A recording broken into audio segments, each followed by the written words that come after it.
100 நாள் வேலை திட்டத்தை முற்றாக அழித்தொழிக்க வேண்டும் என்பதில் பாஜக அரசு குறியாக இருக்கிறது.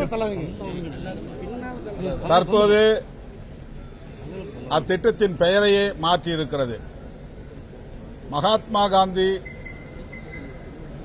தேசிய ஊரக வேலை உறுதி திட்டம், காந்தியின் பெயரை அந்த திட்டத்திற்கு இருக்கக்கூடாது என்று மாற்றியிருக்கிறார்கள்.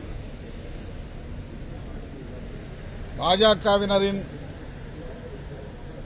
அரசியல் எவ்வளவு தரம் தாழ்ந்து இருக்கிறது என்பதற்கு இதைவிட சான்று வேறு இல்லை.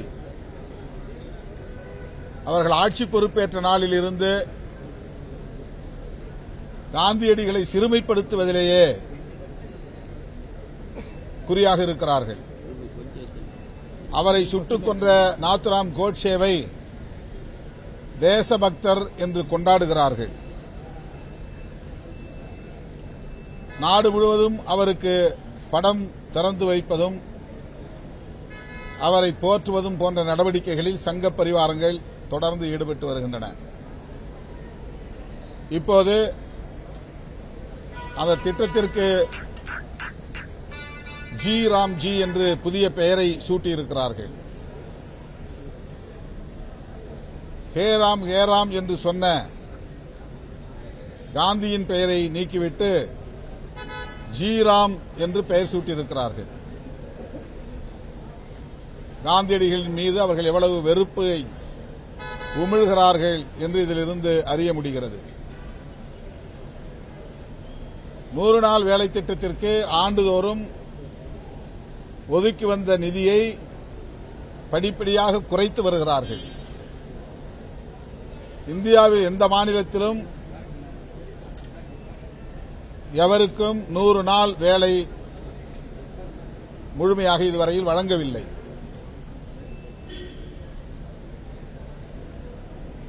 ஒருவருக்கு கூட 100 நாள் வேலை கிடைப்பதில்லை. அந்த அளவுக்கு நிதியை படிப்படியாக குறைத்து அந்த வேலை திட்டத்தையே அழித்தொழிக்க பார்க்கிறார்கள்.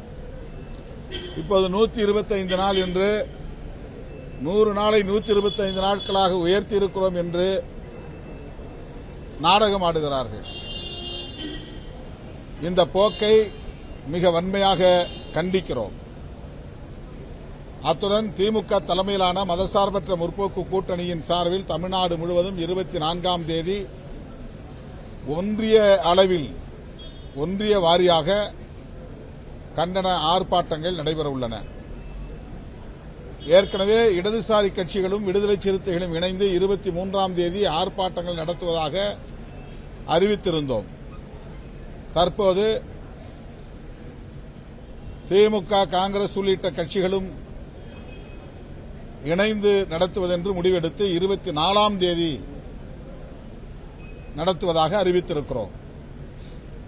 ஆகவே விடுதலை சிறுத்தைகள் தமிழ்நாடு தழுவிய அளவில் 24ஆம் தேதி நடைபெறவுள்ள கண்டன ஆர்ப்பாட்டங்களில் பங்கேற்க இருக்கிறோம். நான் சென்னையில் பங்கேற்கிறேன்.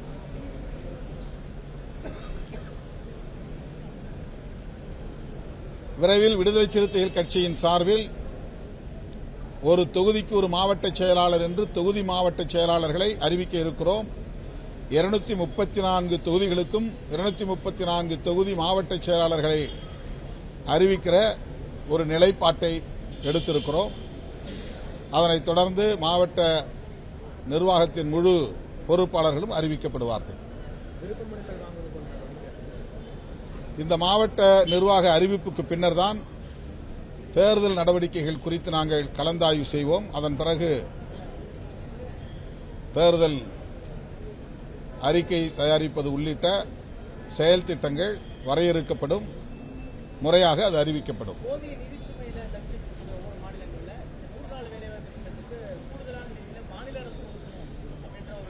ஆமா, 40% மாநில அரசுகள் இதில் பொறுப்பேற்க வேண்டும் என்று இப்போது சட்டத்தை திருத்தி இருக்கிறார்கள். இதுவும் இந்த திட்டத்தை அழித்தொழிக்க வேண்டும் என்கிற ஒரு உள்நோக்கத்தோடு அவர்கள் செய்வதாகத்தான் தெரிகிறது. அதாவது மத்திய அரசு, அந்த ஒன்றிய அரசு இந்த வேலை திட்டத்திற்கு நிதி ஒதுக்க முடியாது என்பதை மறைமுகமாக அவர்கள் உணர்த்துகிறார்கள். இந்த திட்டத்தின் மீது அந்த அளவுக்கு அவர்களுக்கு காழ்ப்புணர்வு இருக்கிறது. எல்லாவற்றையும் கார்ப்பரேட் மயமாக்கி அதானி அம்பானியிடத்தில் ஒப்படைக்க வேண்டும் என்பதுதான் அவர்களின் நோக்கம். 2 நடவடிக்கைகளை அவர்கள் தீவிரமாக மேற்கொண்டு வருகிறார்கள். ஒன்று, நாடு முழுவதும் அவர்களின் தேர்தல் அரசியலை, அதாவது சமஸ்கிருதமயமாதல், இந்துத்துவமயமாதல் என்கிற நடவடிக்கைகளில் தீவிரம் காட்டுகிறார்கள். இரண்டாவது, கார்ப்பரேட் மயமாக்குதல் என்கிற நடவடிக்கையில் தீவிரம் காட்டுகிறார்கள். காங்கிரஸ் ஆட்சி காலத்தில் தனியார் சொத்துக்கள் எல்லாம் தேசியமயமாக்கினார்கள். மோடி ஆட்சியில் அரசு சொத்துக்களை எல்லாம் தனியார் மயமாக்குகிறார்கள், கார்ப்பரேட் மயமாக்குகிறார்கள். நாட்டையே தனியாருக்கு ஒப்படைத்துவிட்டு அவர்கள் தேசியவாதம் பேசுகிறார்கள். அவர்கள் பேசுகிற தேசியவாதம் தனியார் மயமாதலாகத்தான் இருக்கிறது. ஆனால் அதை திசை திருப்புவதற்காக மக்களிடத்திலே மத உணர்வையும் சாதி உணர்வையும் தூண்டி அதிலிருந்து மடைமாற்றம் செய்கிற முயற்சியில் ஈடுபட்டு வருகிறார்கள். தமிழ்நாட்டையும் அதற்கு குறிவைத்து காய்களை நகர்த்துகிறார்கள். திருப்பரங்குன்றத்தை ஒரு அயோத்தியாவாக மாற்றுவதற்கு முயற்சிக்கிறார்கள். மதவெறி அரசியலை இங்கே திட்டமிட்டு பரப்புகிறார்கள். அதை கண்டிக்கிற வகையில் வருகிற 22ஆம் தேதி எனது தலைமையில் மதுரையில் மாபெரும் கண்டன ஆர்ப்பாட்டம் நடைபெற உள்ளது. மத்திய அரசு உத்தராங்கர ஜவுளி திட்டம் விருதுநகர் மாவட்டத்தில் அறிவிச்சிருக்காரு 1000 ஏக்கர்ல. இது மற்ற மாநிலங்கள் இல்லாத வரை தமிழ்நாட்டில் தான் ஒரு ஏக்கருக்கு மிக அதிக தொகை கேட்கிறாங்க. 55 லட்சம் முதல் 60 லட்சம் வரைக்கும் ஒரு புகார் இருக்குது. அது சம்பந்தமா தமிழக அரசு கவனத்துக்கு கொண்டு செல்வீங்களா? தொழில்துறை பீகார்ல எல்லாம் இலவசம் கொடுத்திருக்காங்க. ஒரு சில மகாராஷ்டிரா போன்ற மாநிலங்கள்ல மானிய விலையில கொடுத்திருக்காங்க, குறைஞ்ச விலையில. அரசாங்கம் கொடுத்திருக்காங்க. ஆமாங்க. திட்டம் மத்திய அரசுடைய திட்டம் ஜவுளி பூங்கா 1000 ஏக்கர் அமைக்கிறது. தமிழ்நாட்டில் விருதுநகர் மாவட்டத்தில் அமையுது. அதுக்கான தொகை, செலுத்தக்கூடிய தொகை ஒரு ஏக்கருக்கு அப்படி நிர்ணயம் செய்யும். அது பொதுமக்களுடைய சொத்து தானே. இப்ப மக்களுடைய சொத்து தானே எடுக்க போறாங்க. 1000 ஏக்கர் இல்லைங்க, அது ஏற்கனவே அலாட் பண்ணிட்டாங்க சார். அது இன்வெஸ்ட்மெண்ட் வரும்போது மற்ற மாநிலங்களை விட தமிழ்நாடு அரசு இன்வெஸ்ட்மெண்ட் கொஞ்சம் அதிகமாக கேட்கறாங்க. தொழில்துறையினருக்கு இருந்து, ஜவுளி தொழில்துறையினருக்கு தொழில் யார் தொழில் தொடங்குறாங்களோ அவங்கள்ட்ட இருந்து. ஆமா, ஒரு ஏக்கருக்குங்கிறது அதிகமா தமிழ்நாட்டில் தான் விலை நிர்ணயிக்கப்பட்டிருக்கு அப்படின்னு ஒரு புகார் இருக்கு. இல்ல, அது தொழில் தொடங்கக்கூடிய முதலீட்டாளர்களுடைய கோரிக்கையாக இருந்தால் அந்த கோரிக்கைகளை மாநில அரசு பரிசீலிக்க வேண்டும். கூடுதலாக பிற மாநிலங்களோடு ஒப்பிடுகிற போது கூடுதலாக இருக்கிறது என்கிற அந்த கருத்தை நாம் புறந்தள்ளிவிட முடியாது.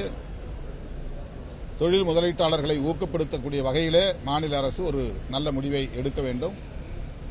இது குறித்து விவரங்களை திரட்டி முதல்வரின் கவனத்திற்கு நாங்கள் கொண்டு செல்வோம். இதை நாங்கள் ஏற்கனவே சொல்லியிருக்கிறோம். எஸ்ஐஆர் மூலம் அவர்கள் நீக்கப் போகிற வாக்காளர்கள் யாரும் அண்டை நாட்டில் இருந்து ஊடுருவியவர்கள் அல்ல. இந்த நாட்டின் பூர்வீக குடிமக்களை வாக்காளர் பட்டியலில் இருந்து நீக்குவதற்கு என்ன காரணம் என்று தெரியவில்லை. அதாவது இவர்கள் எஸ்ஐஆரை அறிமுகப்படுத்துகிற போது சொன்ன வார்த்தை, அண்டை நாடுகளில் இருந்து இங்கே ஊடுருவி அவர்கள் ஆதார் அட்டைகளையும் வாக்காளர் அட்டைகளையும் பெறுகிறார்கள், அவர்களுக்கு வாக்களிக்கக்கூடிய உரிமையை தர முடியாது, ஆகவே வாக்குரிமையை நாம் அவர்களுக்கு வழங்கக்கூடாது என்கிற அடிப்படையில் தான் இந்த தீவிர சிறப்பு சீராய்வு திட்டத்தை நாங்கள் அறிமுகப்படுத்துகிறோம் என்று சொன்னார்கள். பீகாரிலே நீக்கப்பட்ட வாக்காளர்களில் 47 லட்சம் பேரில் 300 பேர் கூட அண்டை நாடுகளில் இருந்து வந்தவர்கள் இல்லை என்ற கருத்து வெளியாகி இருக்கிறது. தமிழ்நாட்டில் கிட்டத்தட்ட 80 லட்சம் பேர் நீக்கப்படும் ஒரு நிலை இருப்பதாக தெரிய வருகிறது. இன்றைக்கு அது உறுதிப்படுத்தப்படும் என்று நான் கருதுகிறேன். இந்த நீக்கப்படுகிற ஒவ்வொருவரும் தமிழ்நாட்டை சார்ந்தவர்கள் தான், மண்ணின் மைந்தர்கள் தான், பூர்வீக குடிகள் தான். இவர்களை எதற்காக வாக்காளர் பட்டியலில் இருந்து நீக்க வேண்டும்? இவர்கள் யார்? அண்டை நாட்டிலிருந்து ஊடுருவிய அந்நியர்கள். ஆகவே இவர்களுக்கு ஏதோ ஒரு உள்நோக்கம் இருக்கிறது, ஒரு நீண்டகால செயல் திட்டம் இருக்கிறது. வாக்குரிமையை பறித்து பிறகு குடியுரிமையை பறிக்கிற நடவடிக்கையிலும் அவர்கள் ஈடுபட இருக்கிறார்கள் என்பதுதான் நம்முடைய யூகமாக இருக்கிறது. இதற்கு எதிர்க்கட்சிகள் அனைத்தும் கடுமையான எதிர்ப்பு தெரிவித்த நிலையிலும் கூட அவர்கள் இதை தேர்தல் ஆணையத்தை பயன்படுத்தி நடைமுறைப்படுத்துகிறார்கள். வாக்குரிமையை பரிசோதிக்கிறோம் என்கிற பெயரால் குடியுரிமையை பரிசோதிக்கிற நிலைப்பாட்டை தேர்தல் ஆணையத்தின் மூலம் நடைமுறைப்படுத்துகிறார்கள். தேர்தல் ஆணையத்திற்கு அந்த அதிகாரமே இல்லை. சிஏஏ என்கிற குடியுரிமை திருத்த சட்டத்தை நடைமுறைப்படுத்துவதற்கு தேர்தல் ஆணையம் எந்த வகையிலும் முகாந்திரம் கொண்டிருக்கவில்லை. ஆனால் பாஜக அரசு எல்லாவற்றையும் தான் தோன்றித்தனமான முறையிலே அணுகுகிறது. குடிமக்களின் குடியுரிமையை பறிக்கிற செயலில் ஈடுபடுகிறது. இது நாட்டுக்கு மிகவும் ஆபத்தான ஒரு நிலைமை என்பதை விடுதலை சிறுத்தைகள் கட்சி நாட்டு மக்களுக்கு சுட்டிக்காட்டுகிறது.